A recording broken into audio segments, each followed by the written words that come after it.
Hey there Dev Squad, today we're going to be placing objects inside of our game world. My name is Luke and today's episode is all about getting you to create, move and manipulate objects inside of your video game world. And most importantly, we're also going to be breaking down how you can use the content browser to browse through your different assets and bring them to life inside of your video game levels. Without further ado, let's go ahead and dive into the content. Okay, so now that we're inside of the engine, let's start off by showing you how you can place objects within your 3D world. So if we take a look in our viewport here, we've got a very blank looking space. And what we're going to be doing in this video, like I said at the start, is we're going to be placing objects and manipulating them. If you want to place objects, you can do this really easily from the left hand side within the place panel. Now on the left hand side here, you can see you've got a variety of different object types that you can use. For now, we're going to take a couple of these and just manipulate them. So let's start off by going to the basic tab and we are going to take a cube. With this cube, we're going to drag and drop this into our viewport just like that. And then with our cube in the scene here, what we can do is start to manipulate this. So manipulating objects inside of Unreal Engine is really straightforward. And you can do things like move it, scale it, and also rotate it as well. So with this cube, if we want to move it, all we have to do is press the move button in the top right hand corner here in the viewport, or press W on the keyboard, and then you can move it along the axes here. And as you can see, I can take any one of these three control points and I can move it up, down, left, right, and so on. Now, what I can also do when it comes to movement with this object is I can select between two of those different control points and I can move it on two axes instead of just the one. And lastly, what I can also do is select the very center point of this control gizmo and I can move it on all three of those axes at once there. Now, one thing I do want to note is what you're going to see there is, for me, it was snapping a lot. And sometimes this is something that you want to do so you can reuse the same asset and make sure it snaps into position. And you can do this using the snap settings in the top right hand corner here. And we can snap for rotate, we can snap for scale, and we can also snap for move. So movement is our grid over here. If we turn this on, we can then select a number of units to snap by, which for me at the moment is set to 100. So if I want finer movement, I can set this down to a number like 5 and you can see it's now moving a lot more smoothly. Or also, I can also turn off snapping altogether by just clicking the grid icon and then moving it along there. Now, if we were to go over and rotate an object, we can do this again by pressing the icon in the top right or pressing the E key. I can then go ahead and rotate this on any one of the three axes, just like that. Now again, you're going to see on my screen, it is currently snapping, and I can change the snapping value by going up to the rotation snapping settings in the top right, and I'm going to set this down to 5. And as you can see, I can make that nice and smooth. And sometimes this is something that you're going to want to do. Lastly, we can also turn this off altogether to make it super smooth, just like that. Moving on from there, we can also scale our object. Now what I'm going to do is just press Ctrl Z a couple of times to get this back to its default position, and then I'm going to show you how to scale. To scale, you can press the R key to do that, and then you can scale it on any three of the different axes here. So I can scale it this way, or this way on X, Y, and Z. And just like we did with movement, we can click between two different control points to scale it on two different axes at once. And we can also select the center of this gizmo to scale it uniform on all three axes. And this is something you want to do if you want to maintain the proportions of an object that you're scaling. And just like before, in the top right hand corner, you have got your snapping settings for scaling to either snap it more or snap it less, or again, just turn it off and on. Now, one thing I also want to note is while you're rotating objects like this, you can also change between the world space and the object space. So if we go ahead and hit our rotate mode, you can see at the minute as we rotate, our gizmo here or axes are going to change. And sometimes this limits you in terms of the rotation ability that you've got. So let's say you always wanted to rotate it on the same direction. To do that, you'd have to press this button over here, which is currently a cube for me, and change it so it shows the world icon. And then the gizmo is always going to stay within the world space. If you click that and it goes to the cube, it is going to change it to the object space. And as such, the gizmo is then going to move with the object. So you are going to find needs for this as you get into Unreal Engine. But for now, that is enough for some basic manipulation. What you can also do with your object selected is go over to the details panel and change some of the associated settings. And just like I showed you with our scale, our rotation, and our movement, we also have data for that, and that's in this details panel. And we can manually set with numbers the scale, the rotation, and the location. So let's take our cube here, left click it to select it, and then we're going to set our scale to 1 on the x-axis, 1 on the y-axis, and 1 on the z-axis, just like that. And we can also then adjust things like the rotation, and we're going to be doing this on the different axes, just like this. So hopefully this is giving you a better understanding of how we can select an object, manipulate it in the viewport, and then also change some of the different settings in the details panel here.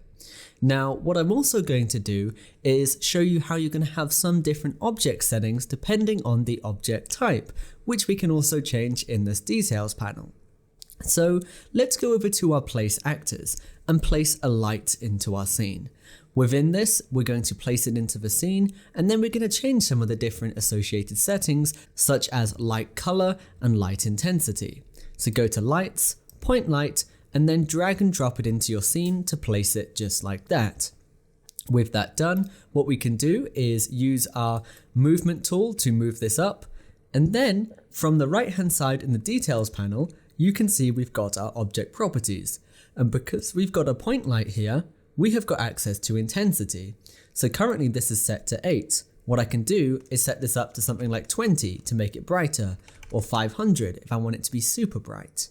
I can also change the light color by clicking this, and then I can just change the color of this light, which is really awesome. So hopefully now you should understand how you can take some basic object types such as shapes and lights, bring them into your scene, manipulate them, and also change their settings in the details panel there. So now that we've touched up on that, what I want to do is give you a better understanding of how you can use the content browser. So just like I explained in the very first video in this course, the content browser is where you're going to be keeping all of the different assets for your project. And your project is going to have lots of different asset types. And I'm going to be showing you in this video how you can make it easier to find those different asset types. As you know, you can see we've got our view here where we can see the assets, and then we've also got the source panel on the left. So let's say we wanted to find a specific type of asset, like a material. I can do that using filters. And using these filters, I can click one of these objects to only show that asset type. So what I can do is if I go to filters and then search for a material, it is now only going to show us materials. So hopefully this makes it a little bit easier for finding the different asset types.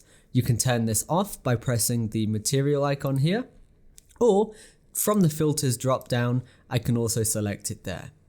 In addition to this, you can also search for your content manually. So let's say I'm looking for a grass material. I can type that into the search box, find my grass, and then if I wanted to, I can just drag and drop it into the viewport. And for the most part, the majority of the assets inside of Unreal Engine that you have, you are going to be able to drag and drop them into your viewport. They're going to have some kind of influence on your level. So I'm going to press Ctrl Z to go back there. So now that we know how to do that, let's take a look at some of the different asset types so that we can better understand how a video game is made.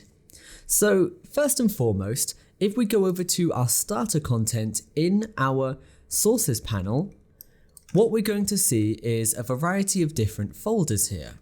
And this is going to cover the majority of the different main asset types you've got. And I'm going to try and break these down for you in a way you can easily understand them. Audio is your sounds, it's as simple as that. Blueprints is essentially your code, but blueprints are in visual form, so it's just lines of code in visual nodes, and it's going to be making up the gameplay for your game.